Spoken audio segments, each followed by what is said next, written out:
Okay, so I heard predictions like she got fired, heard predictions she's not going to see Bradley anymore, and a few others. So she says he suddenly felt very scared and upset. Tomorrow will be my last day here at Red Hill School. Huh?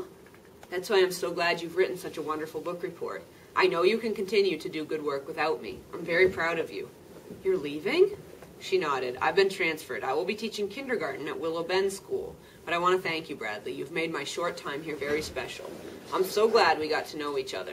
You're leaving? We can still see each other, she said. Saturday, He shook his head. No, you can't go. It's not fair. I have to. He couldn't believe it. What if I don't do my homework? Then you'll have to stay and make me want to do it again. She smiled warmly at him. Her blue eyes glistened. You're on your own now, Bradley. I know you'll do wonderfully. No, it's not fair, he stood up. You tricked me. Carla stood too. She walked around the table toward him. I hate you, he shouted in her face. I know you don't mean that. Yes, I do. I hate your stupid book, too. He picked up My Parents Didn't Steal an Elephant by Uriah C. Lasso and threw it at her. Then he picked up his book report. Bradley, please. He ripped it in half. He stretched his mouth so wide it was hard to tell whether it was a smile or a frown. He tore his book report again and dropped the pieces on the floor. I hate you, he shouted, then ran out of her office. He ran into the boys' bathroom, leaned over the sink, and cried. His face throbbed as he watched the water wash down the drain. There was a knock on the bathroom door. Bradley, said Carla, are you all right? Go away, he yelled. I hate you. The door slowly opened, and she stepped inside. You're not allowed in here, he said. I think it's important that we talk, said Carla. That's how friends handle their problems, by talking about them. That's why we've become such good friends, because we've learned to talk to each other. I'm not your friend. Why would I want to be friends with you? I hate you. I like you, Bradley. I can like you, can't I? You don't have to like me. I'm not going to Colleen's birthday party, he said, and I don't like Jeff either, and I'm never going to do my homework ever, and I'm going to fail all my tests. You want to know what I think? I think you're worried now that I'm leaving, everything will turn bad again. You think that Jeff won't like you anymore, and Colleen won't want you to come to her party, and Mrs. Ebel will give you bad grades no matter how hard you try. This is the boys' bathroom! But it wasn't me who magically changed your life, Bradley, she said. It was you. You're not Cinderella, and I'm not Prince Charming. You're not allowed in here, he said carefully. Saturday, I'm going to need someone to help me move all my things out of the office, she said. I would appreciate it very much if you could come and help me. Then afterward, we could just have lunch together. We can go to a restaurant, just the two of us. He wanted to go with her. He wanted to go to her, to hug her in her soft pink sweater, but he couldn't. He felt like his insides were being ripped apart. It would be lots of fun, said Carla, and it would be a great help to me. I have to use the toilet. Maybe I'll see you on Saturday, said Carla. I would like that very much. She turned and walked out the door. Bradley stayed until the bell rang. Then he went homesick. Chapter 39.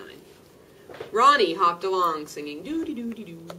All the other animals were gathered together. What are you doing? Asked Ronnie. We're talking, said the lion. And you can't listen, said the kangaroo. Oh, okay, said Ronnie. She waited for the other animals to finish talking. The other animals finished talking. We finished talking, the lion told Ronnie. We took a vote. We don't like you anymore. Ronnie hopped away. Suddenly she fell into quicksand. Help, she cried. Bartholomew, save me! No, I won't, said Bartholomew, and I'm not going to marry you either. Ronnie sank into the quicksand and died. Chapter 40.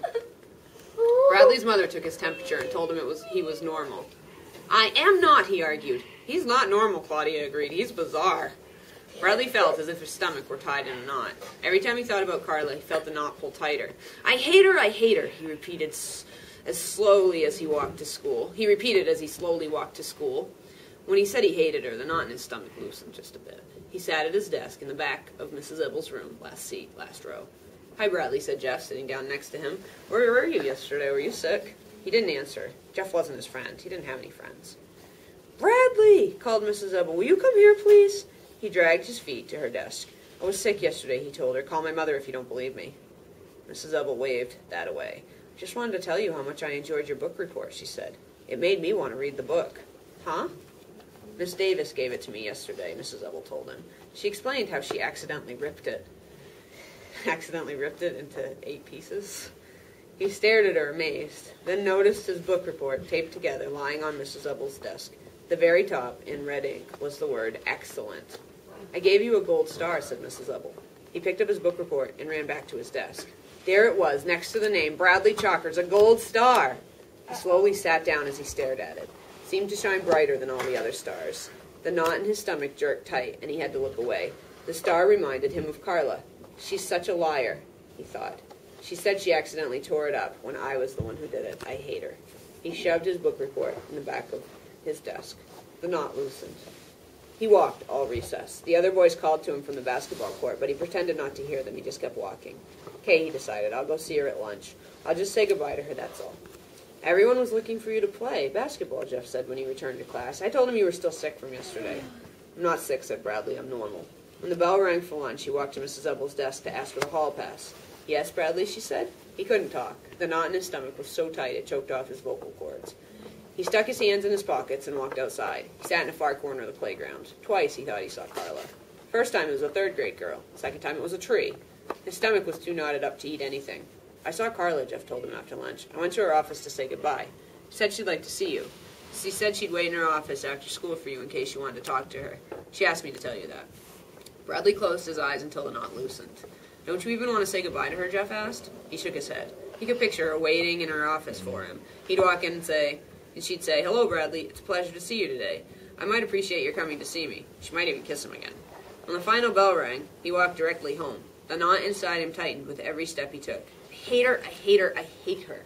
Chapter 41. Let's go, Bradley, his mother said on Saturday morning as she entered his room. We're off to a real barber shop. She said as if the barber shop was the most wonderful place in the world. In the past, she had always cut Bradley's hair herself, but this time, he had asked to go to a real barber shop. That was earlier in the week when they were out buying the birthday present for Colleen. You make my head look like a chili bowl, he had complained. Now he sat and looked up at his mother and said, I don't want to get my hair cut. You want to look nice for Colleen's birthday party tomorrow, don't you? She asked. You don't want to go in looking like a punk rocker. I'm not going to her birthday party, he snapped. I hate her. Bradley's mother left him alone. He heard Carla's voice in his mind. Saturday, I'm going to need someone to help me move all my things out of the office. I'd appreciate it very much if you'd come and help me. The knot in his stomach tightened. No, I hate you, he said out loud. His father knocked, then came into his room. Bradley, I think we need to talk, he said, man to man. Bradley stood up. Why don't you tell me what's bothering you, asked his father. Maybe I can help. Bradley didn't want any help. I was very sorry to hear that your counselor had been transferred to another school, said his father. I know how much you liked her. First, I didn't like the idea of you seeing a counselor, but I have to get my hair cut, said Bradley. Mom said so. He walked out of his room, leaving his father behind him. His mother drove him to the barber shop. Carla's voice spoke in his mind. We could have lunch together. We could go to a restaurant. The knot pulled tighter. Just the two of us, and tighter. It will be lots of fun, Carla had said, and it would be a great help to me. And tighter. Maybe I'll see you on Saturday, said Carla. I'd like that very much. And tighter. You're not Cinderella, and I'm not Prince Charming. And tighter. I like you, Bradley. I can like you, can't I? You don't have to like me. The knot pulled so tight it broke. Stop the car, he shouted. I have to go back. The car swerved. Don't ever do that again, exclaimed his mother. We could have had an accident. I don't believe in accidents. I'm getting sick and tired of your nonsense, Bradley. What is your problem? I can't get my hair cut now. I have to go to school. On Saturday? I'm supposed to see my counselor. She's waiting to see me. Call the school if you don't believe me. The car stopped in the parking lot in front of the barber shop. We're here, said his mother sternly. You're getting your hair cut now. He stepped out of the car and reluctantly followed his mother into the barber shop. It smelled oily like hair and hair oil and stale bubble gum all mixed together. All around him, mirrors reflected mirrors. The place was ugly, and the mirrors reflected the ugliness, multiplying it 100 times back and forth. They seemed to reflect the awful smell, too. He couldn't believe he had asked his mother to take him to such a place. It was like some kind of horrible dungeon where kids went to be tortured. But worst of all, he had to wait his turn to be tortured. All the barber chairs were occupied. He sat on a torn red couch. Do you want to read a comic book? Asked his mother. No, thank you, he answered quietly. Finally, it was his turn. He climbed into a slippery, oily, vinyl barber chair. The barber tied a shiny apron tightly around his neck, nearly choking him to death. The barber began by combing his hair. Bradley wondered why he had to comb it if he was going to cut it anyway. Last, the barber picked up the scissors and began to cut. But he never cut off a big piece of hair all at once. Instead, he kept snipping little bits of hair off of the same piece of hair over and over again. The whole time, Bradley had to stare at himself through the filmy mirror. He gritted his teeth and waited for it to be over. The barber put down the scissors, but then he picked up the comb and started combing again. I knew he shouldn't have combed it before, Bradley thought. Now he just has to do it again. The barber sprayed some kind of smelly junk on Bradley's head. He combed his hair one last time, then unhooked the apron around Bradley's neck. Bradley quickly hopped off the chair before the barber could change his mind. But the barber wasn't through. He made Bradley stand still while he ran a small vacuum cleaner across his neck. When he finished, he offered Bradley a piece of bubble gum. "I hate gum," said Bradley. He never used to hate gum, but after smelling it in the barber shop, he never wanted another piece again. "You'll be the most handsome boy at Colleen's party," said his mother as they walked outside. "Can you drive me to school, please?" he asked. She nodded. 10 minutes later, he jumped out of the car, ran up the steps in front of the school, and pulled on the double glass doors. They were locked. He pressed his face against the glass and looked inside. Mrs. Kemp, the janitor, was waxing the floors. He pounded on the door until she looked up. Mrs. Kemp scowled at him as she opened the door. "What do you want, Chalkers?" "I have to see Miss Davis," he said. "Miss Davis is gone." He ducked under her arm, which held open the door, and ran into the building. "Chalkers!" she shouted after him. "I'll call the police!" He opened the door to Carla's office and stepped inside. Except for the round table and chairs, the room was empty. But in his mind, he heard Carla say, "Hello, Bradley. It's a pleasure to see you today. I appreciate your coming to see me." Tears rolled down his face. He noticed a large manila envelope lying on the table. He picked it up. Bradley Chalkers was written across it in big letters. Under that, in smaller letters, was the following: Mrs. Ebble's classroom, 12. Good friend, honest, thoughtful, caring, polite, whom I will never forget, and who I hope will someday forgive me. Last seat, last row. "There you are," said Mrs. Kemp as she came in. "There you are," said Mrs. Kemp as she came in after him. "If you don't get out of here right now, I'm going to call the police." "Look," he exclaimed, holding up the envelope. "She left this for me. See? We're friends, Carla and me. We're best friends." "You have 10 seconds to leave this building," said Mrs. Kemp. 1, 2. He took the envelope and left. He opened it on the playground, next to the monkey bars. Inside was the book, My Parents Didn't Steal an Elephant, by Uriah C. Lasso, and a letter.